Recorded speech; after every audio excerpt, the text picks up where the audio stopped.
Good morning friends.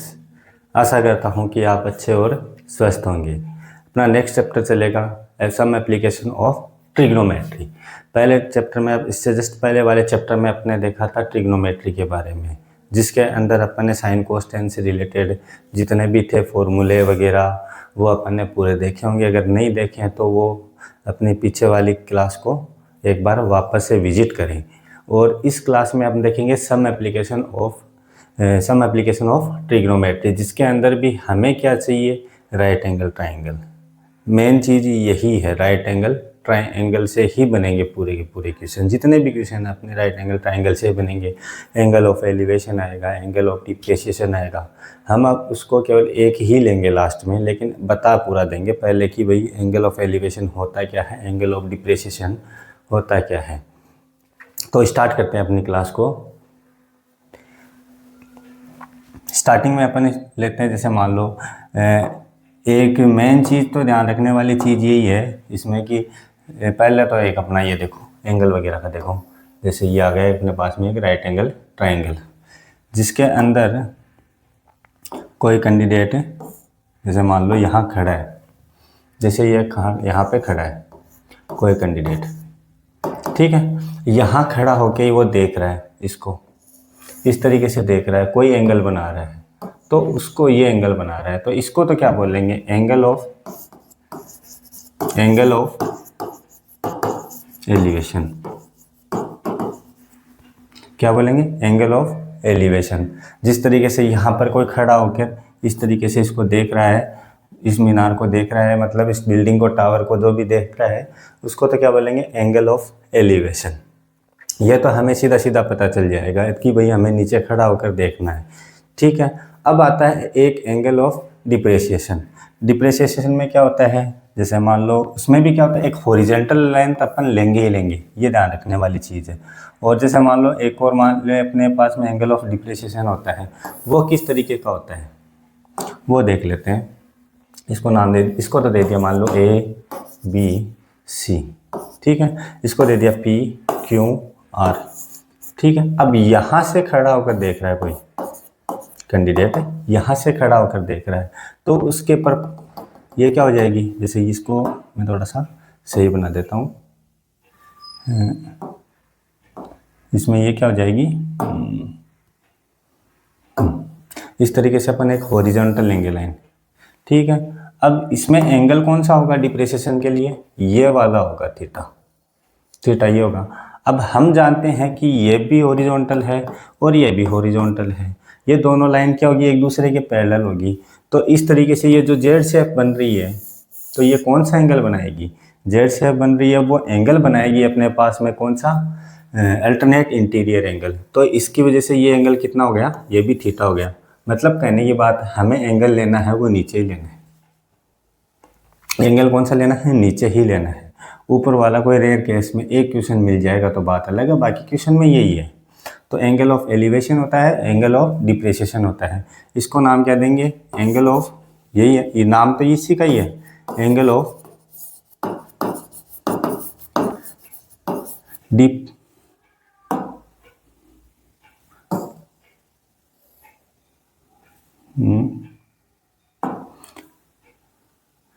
Depression,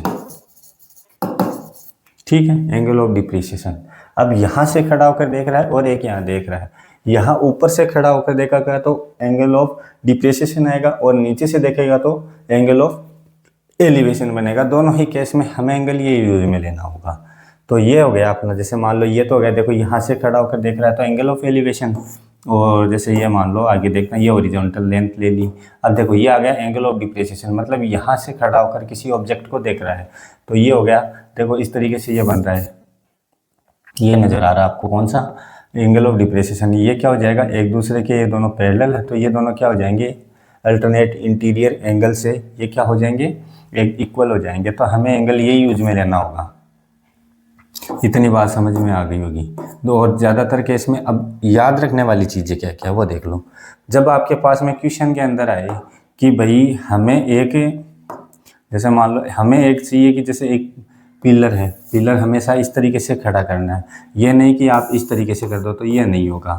pillar हमेशा perpendicular होगा, ये भी ध्यान है। ट्री है, होते ऐसे भी हैं, लेकिन इस तरीके से नहीं करना, आपको एकदम स्ट्रेट करना है 90 डिग्री एंगल पे। मतलब कहने का मतलब ये हो जाएगा, कौन सा, परपेंडिकुलर हो जाएगा। जो अपनी सरफेस होगी उसके क्या हो जाएगा, परपेंडिकुलर होगा। ठीक है, पिलर हो गया, बिल्डिंग हो गई, और जैसे मान लो हिंदी में बिल्डिंग हो गई, पिलर हो गया और टावर आ गया। और एक चीज़ और ध्यान रखने वाली चीज़ है इसमें कि जो टावर होता है वो हमेशा बिल्डिंग से बड़ा होगा, इतनी बात आपको ध्यान रखनी होगी। तो अगले अब चलते हैं अपन क्वेश्चन के ऊपर। क्वेश्चन कहाँ गया, एक मिनट।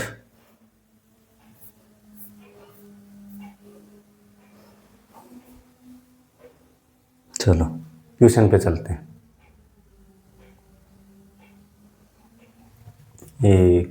ये आ जाएगा, इसको हटा देते हैं, ये हट गया। अब चलते हैं अपन क्वेश्चन के ऊपर, जिसमें ये रहा। अब यहाँ पर इतना अपन ने समझ लिया।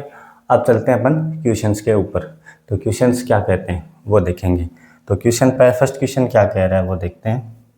इसको मैं इरेज कर देता हूँ, थोड़ा सा बड़ा कर दिया।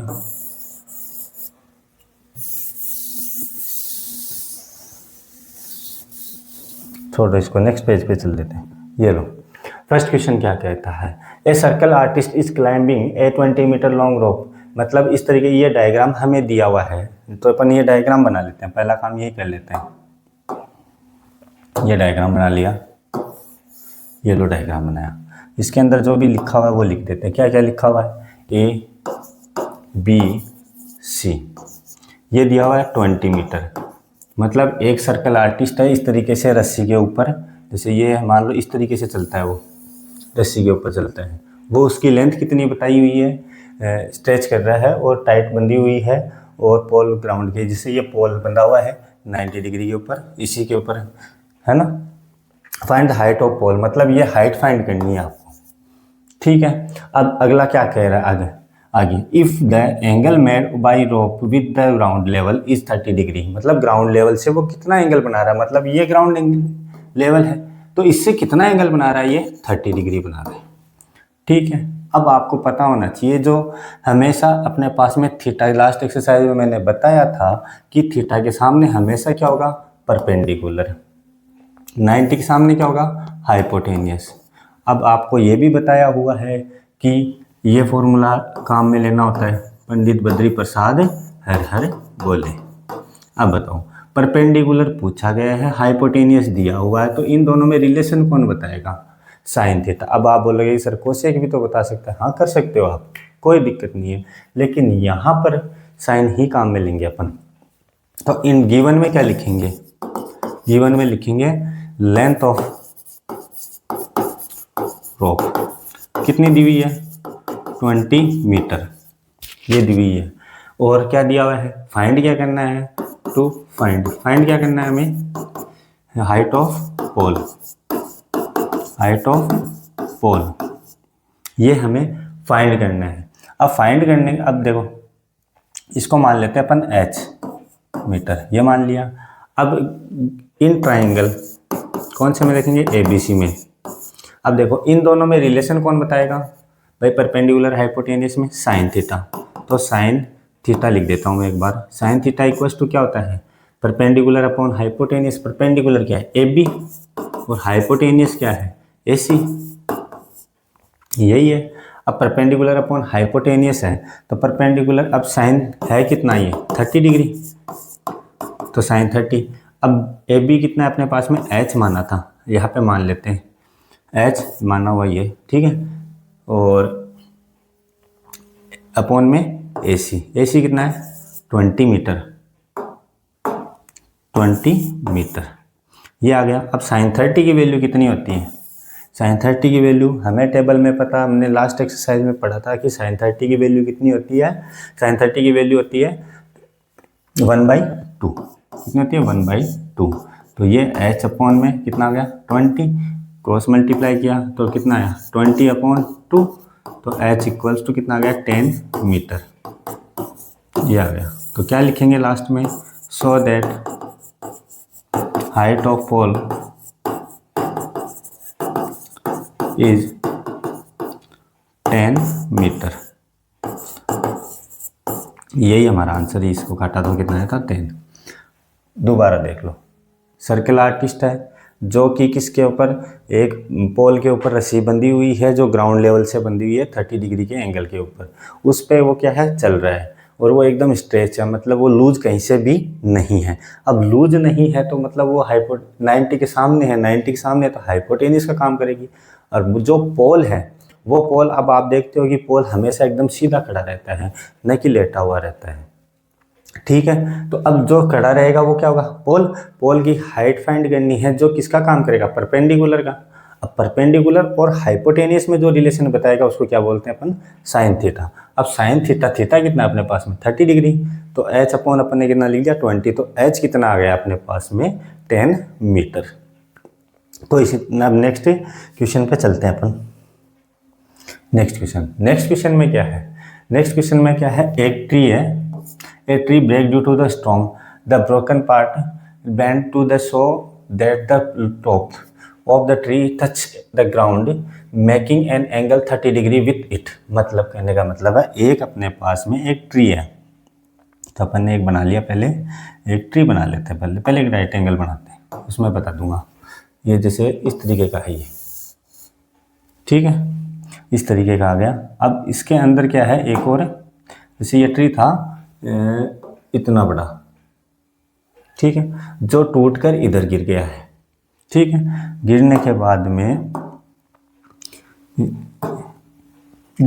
में जैसे ये ट्री था अपने पास में, ट्री की क्या थी लेंथ, ए बी थी, ए बी नहीं ए बी सी कर लेते हैं इसको एक बार, ए बी सी डी, और ये परपेंडिकुलर। ट्री हमेशा सीधा ही खड़ा रहेगा इसमें, ये ध्यान रखना। अब जो ये लेंथ है वो आके गिरी है इधर। कहने का मतलब क्या है, जो पहले लेट है, लेट क्या करेंगे, पूरे है the height of tree, height of tree कितनी है भाई, ए सी है, ए सी। जो ब्रोकन पार्ट है कौन सा है, ब्रोकन पार्ट कौन सा है, ब्रोकन पार्ट ए बी है। जो ए बी हवा चली तो यहाँ से ये टूट गया, टूट कर इधर इस तरीके से गिर गया, इस तरीके से आके ये गिर गया। अब जो गिर गया पार्ट है तो ए बी किसके बराबर होगा, बी डी के, तो ए बी किसके बराबर होगा, बी डी के, यही तो आके गिरा है, ए बी वाला पार्ट गिर गया, यहाँ पर अपन ने बी डी लिख दिया। अब दूसरा, अब इसने क्या कहा है कि जो ग्राउंड से कितने डिग्री के एंगल पर टच हो रहा है, 30 डिग्री के एंगल पर, तो यहाँ लिख दिया मैंने 30 डिग्री। अब यहाँ 30 डिग्री लिख दिया, ये मैं बी डी, ठीक है, ग्राउंड पे 30 डिग्री के एंगल पर। अब यहाँ से ग्राउंड पे बना रहा है तो मतलब यहाँ से देख रहा है तो ये एंगल ऑफ एलिवेशन ही है, और न डिप्रेशिएशन अपन ये ही काम में लेंगे। अब आगे क्या कह रहे हैं, the distance between the foot of the tree point, यानी कि फुट है जो इसका, ये रहा फुट, ये कितना है, यहाँ से कितनी डिस्टेंस के ऊपर जाके गिरा है, पॉइंट टच हुआ है 8 मीटर दूरी के ऊपर जाके टच हुआ है, तो यहाँ से लेके यहाँ तक की ले रखी है 8 मीटर। हमें पूछा गया है कि उस ट्री की जो हाइट पहले कितनी थी, तो पहले की हाइट पूछी है, न कि जो बची हुई हाइट पूछी है, ठीक है। अब देखो ये किसका काम करेगा, अब 90 के 30 के सामने कौन आ गया, परपेंडिकुलर, 90 के सामने कौन हो गया, पर हाइपोटेनियस, बच क्या गया, बेस, ठीक है। अब अपन निकालेंगे, पहले ट्राइंगल में देखेंगे कौन सा ट्राइंगल है, B C D, B C D में देखेंगे। अब बी सी डी में देखेंगे तो भाई इस ट्राइंगल के अंदर क्या बताया जा रहा है हमें, भाई हमें बेस दिया हुआ है, परपेंडिकुलर अपन फाइंड कर सकते हैं। परपेंडिकुलर, इन दोनों परपेंडिकुलर और बेस में रिलेशन कौन बताएगा, tan थीटा, ये तो बताएगा ना, जैसे ये तो होता है ना, देखो पंडित बद्री प्रसाद हर हर बोले, तो परपेंडिकुलर और बेस में रिलेशन कौन बताएगा, tan थीटा। ये भी कर सकते हो, आप कहोगे कि पहले हाइपोटेनियस निकालो, तो हाइपोटेनियस भी निकाल सकते हैं, इससे ये भी निकाल सकते हैं, तो कई तरीके हैं। तो पहले अपन क्या निकाल लेते हैं, परपेंडिकुलर। तो इन ट्राइंगल तो लिख लिया मैंने, तो ट्राइंगल के अंदर क्या है, ट्राइंगल के अंदर क्या है, tan थीटा इक्वल्स टू, देखो परपेंडिकुलर क्या है, बी सी है, बेस क्या है, C D, B C upon C D. यहाँ पर tan कितना हो जाएगा, 30 डिग्री, BC को BC ही रहने देते हैं। CD कितना है? CD 8 है, इसकी वैल्यू कितनी हो गई? 1/√3। तो BC कितना हो गया? BC/8 क्रॉस मल्टीप्लाई करेंगे तो ये क्रॉस, तो BC कितना आ जाएगा? यहाँ कर लेता हूँ, BC कितना आ जाएगा? BC हो जाएगा अपने पास में 8/√3 मीटर। ये तो आ गया अपने पास में BC। अब इससे ये भी निकाल सकते हैं, इससे ये भी निकाल सकते हैं। तो बेस और हाइपोटेनियस में रिलेशन कौन बताएगा? अगेन करेंगे इन ट्राइंगल में, अगेन इन ट्राइंगल। कौन सा ट्राइंगल है? BCD। अब क्या लेंगे? कोस लेंगे। तो cos 30 इक्वल क्या हो जाएगा? सीधा लिख देता हूँ, CD अपॉन में परपेंडिकुलर, ये तो था ना, perpendicular base upon hypotenuse, CD upon BD। तो ये cos 30 किसकी क्या वैल्यू होती है? √3/2। CD कितना है अपने पास में? CD है 8, BD हमें फाइंड करना है। तो BD इक्वल टू कितना आ जाएगा? BD इक्वल टू आ जाएगा 8 × 2/√3। तो ये BD इक्वल टू कितना हो गया? 16/√3। ये हो गया, दो चीज़ आ गई। अब वी नो दैट, हम क्या जानते हैं भाई? क्या जानते हो आप? आप ये जानते हो जो BD किसके बराबर है? AB के बराबर है। BD किसके बराबर है? AB के बराबर है। तो कितनी हुई? 16/√3, यही हुई। तो सो दैट हाइट ऑफ ट्री, अब हाइट क्या आएगी? ये कितनी होगी? AC है क्या? AB + BC, ये तो है AB + BC। अब आपके पास में AB आया है ऊपर 8/√3 और BC आया है आपके पास में 16/√3। दोनों का एलसीएम लिया, कितना हुआ? √3 अपॉन में आ गया, तो 8 + 16 कितना हुआ? 24/√3। इतना आ गया। आगे का यहाँ लिख देता हूँ ऊपर, ये हटा देता हूँ। अब आगे तो क्या करेंगे हम? अपॉन में कितना है? √3। तो √3 का क्या करेंगे अपन? रेशनलाइज है डिनोमिनेटर।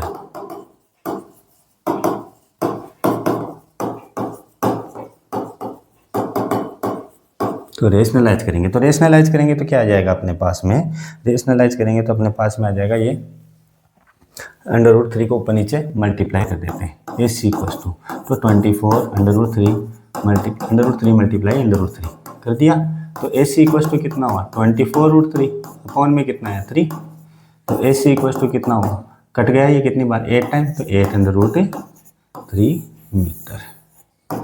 बताओ, यहाँ तक कोई दिक्कत है तो बताओ। आगे दोबारा देख लो एक बार। अपने पास में एक पेड़ था जो कि AB पार्ट था, वो टूट के ज़मीन पे आ गया, जो किसके बराबर है? CD के बराबर है, जो टच हो रहा है ज़मीन पे 30 डिग्री के एंगल के ऊपर। और जो टच हो रहा है वो पार्ट है, उसकी है ना ट्री के फुट से डिस्टेंस कितनी बताई गई है? 8 मीटर। और जो टच हो रहा है 30 डिग्री के एंगल पर हो रहा है। तो हमें फाइंड करनी है कि जो टूटने से पहले उसकी हाइट क्या थी। तो पहले इस ट्राइंगल को लिया BCD को, जिसमें अपन ने क्या लिया? इन दोनों में रिलेशन बताया। तो इसकी तो हाइट आ गई थी अपने पास में कितनी? 8/√3। हाँ 8/√3। और इसकी हाइट कितनी आई थी? 16/√3। तो ये किसके बराबर? AC के बराबर, AB के बराबर। तो 16/√3 और 8/√3 को ऐड किया तो कितना है अपने पास में आंसर? 8/√3। ये हो गया अपना कौन सा question? Second question. Next question में देखते हैं अपन का थर्ड क्वेश्चन, जिसके अंदर क्या बताया गया है कि कॉन्ट्रैक्टर है जिसने क्या किया कि अब जो स्लाइड बनाई है, तो एक तो बच्चों के लिए और एक एल्डर चिल्ड्रंस के लिए और एक एल्डर चिल्ड्रंस के लिए दो बनाई गई है। तो पहली जो स्लाइड है, जैसे ये एक तो ये बना दी स्लाइड, और एक बड़ों के लिए ये बना दी, जिसके अंदर क्या है कि जैसे जो बड़े वाले बच्चे, छोटे वाले बच्चे हैं, जिनकी है ना जो हाइट कितनी दे रखी है? 1.5 मीटर। कितनी दे रखी है? 1.5 मीटर। ठीक है। एंगल दे रखा है हमें 30 डिग्री। क्यों? क्योंकि उनमें क्या होता है कि जो अपने पास में होंगे नहीं है, जैसे छोटे बच्चों के लिए स्लाइड के अंदर स्लोप भी कम होगा और और उसकी हाइट भी कम होगी। और जो बड़े हैं, बड़े बच्चे हैं, उनके लिए हाइट कितनी दे रखी है हमें? 3 मीटर दे रखी है। और एंगल दे रखा है हमें 60 डिग्री। और तो इसको दे देते हैं PQR। यहाँ लिख देते हैं फॉर चिल्ड्रंस। जैसे पहले फॉर चिल्ड्रंस के लिए लिखेंगे, फॉर चिल्ड्रंस के लिए हाइट का काम। अब देखो ये 90 है, इसके सामने ये क्या हो गया? हाइपोटेनियस। ये क्या हो गया? परपेंडिकुलर। अब परपेंडिकुलर और हाइपोटेनियस में रिलेशन कौन बताएगा? Sine theta. तो इसमें कौन आ जाएगा? Sine C equals to, sine theta लिख देते हैं, sine theta equals to AB by AC। Sine theta, sine कितना हो गया? 30 इक्वल्स टू AB कितना है? 1.5। और ये कितना है? AC, ये लिख दिया। तो और ये कितना हो गया? साइन, ये हो गया 1/2 साइन 30 की वैल्यू। तो ये हो गया 1.5 अपॉन में AC। तो AC इक्वल्स टू कितना हुआ? 1.5 मल्टीप्लाई 2। तो AC इक्वल्स टू कितना हुआ? 3 मीटर। ये तो आ गया बच्चों के लिए। अब देखते हैं for elder childrens. For Elder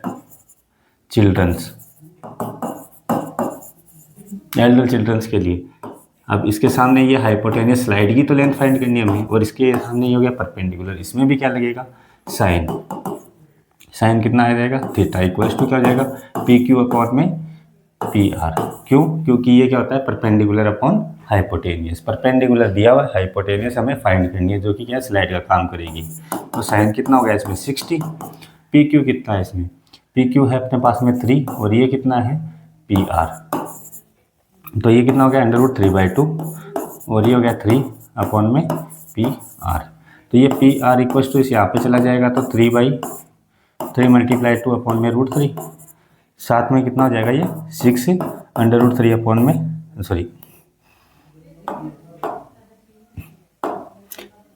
6 upon में √3। तो क्या करेंगे इसको? Rationalise the denominator.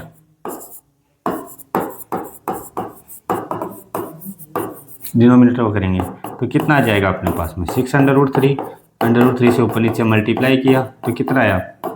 ये हो गया 6√3/3। तो कितना आ गया? कटने के बाद में ये चला गया 2 टाइम, तो 2√3 मीटर इसका आंसर आ गया। तो आंसर क्या लिखेंगे? लास्ट में लिख देंगे, so that length of slide for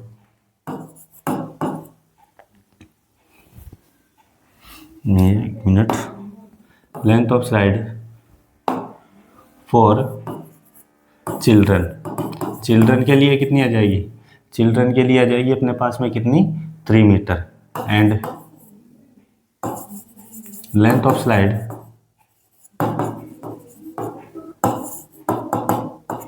for किसके लिए आ जाएगी? एल्डर चिल्ड्रन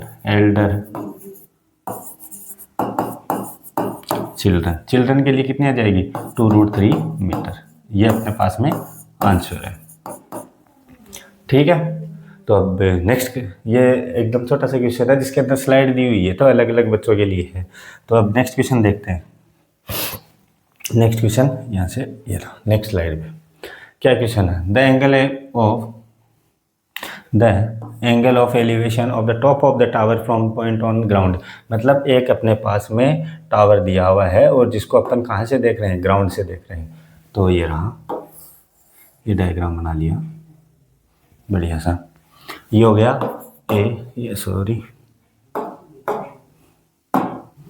यहाँ पे लिख दिया ABC।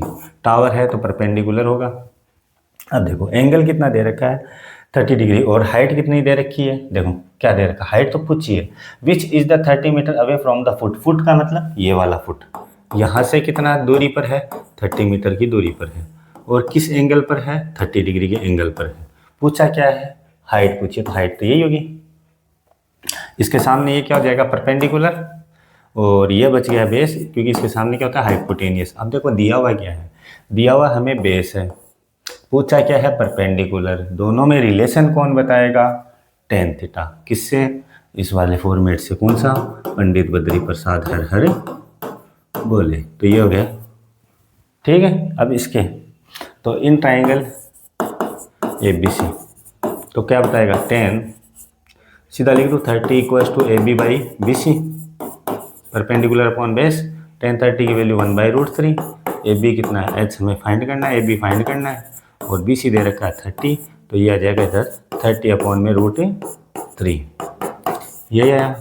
अब क्या करेंगे, रेशनलाइज करेंगे डिनोमिनेटर को, तो लिख देंगे रेशनलाइज द डिनोमिनेटर।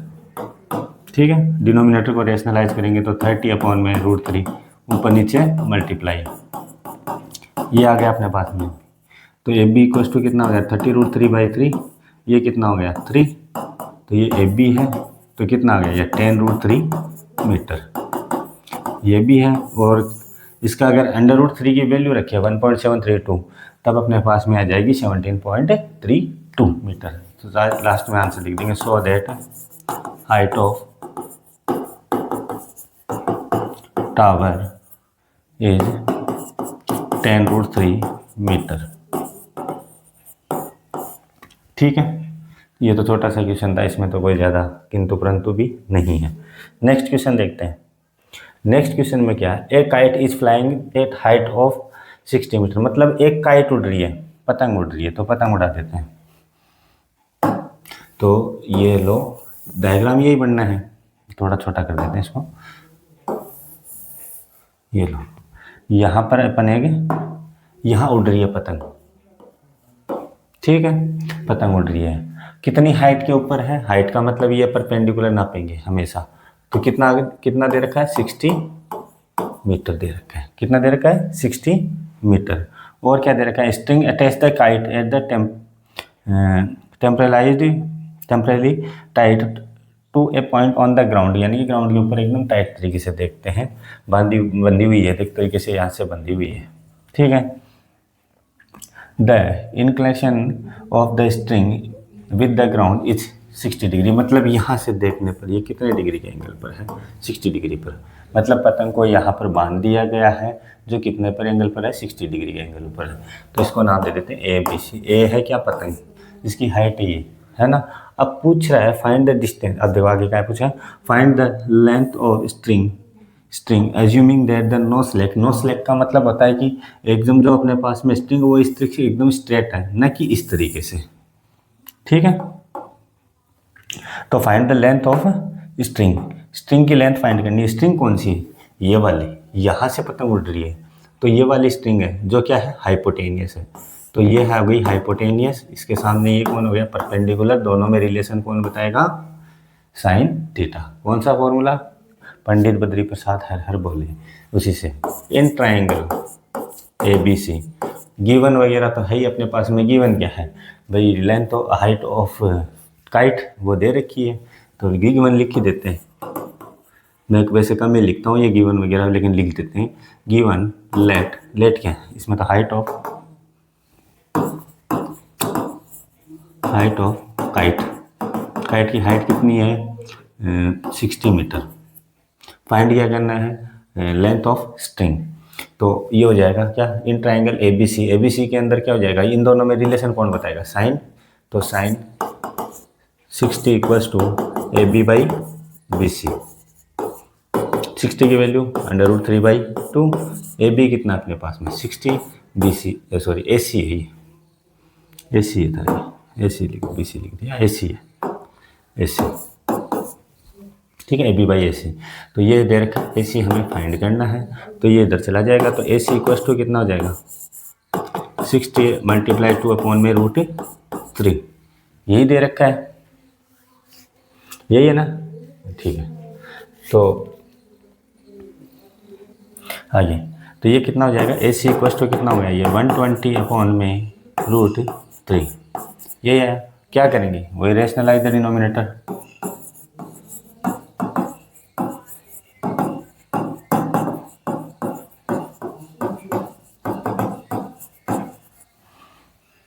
तो ए सी इक्वल्स टू कितना हो गया 120 अपॉन में √3,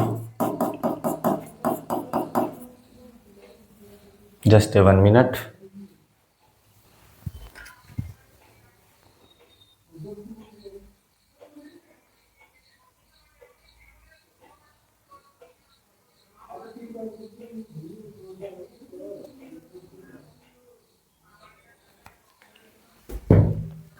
इसको करेंगे रेशनलाइज करेंगे तो एस सी इक्वल टू कितना आ गया 120 √3/3, तो ये कट गया कितनी बार 40 टाइम, तो एस सी कितना आ गया 40√3 मीटर। क्या लिख देंगे लास्ट में, so that length of string is 40√3 metre. ये इसका आंसर है। तो कैसी लगी हमारी क्लास, अपना कमेंट करें, बढ़िया सा लाइक करें, सब्सक्राइब करें, और इसी तरीके से इसका नेक्स्ट पार्ट देखने के लिए हमारे साथ जुड़े रहें। Thank you.